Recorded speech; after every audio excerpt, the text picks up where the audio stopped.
In this video, I'm going to teach you how to appear anonymous on Google Docs. So if you want to appear anonymous on your Google documents, what you can do is you need to first head over to docs.google.com and you can see this. So do take note that if you're actually the owner of the document, you won't be able to appear anonymous. So first things first, I have in here this particular document open. So let's click onto the share option. Then from in there, let's head over and then click onto this restricted option and click onto this anyone with the link.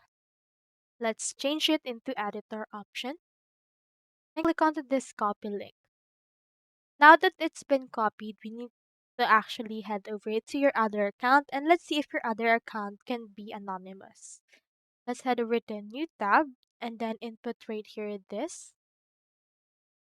And you should be able to see if you can open it anonymously.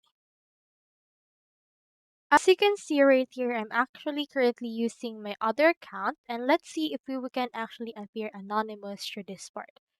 So this is my other or my main account and as you can see, I actually show up as an anonymous and Peter.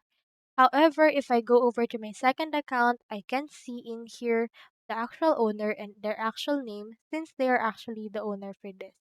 You can see their email and their name, and in order to appear anonymous, you need to actually have the permissions for anyone with the link, and it should not be restricted.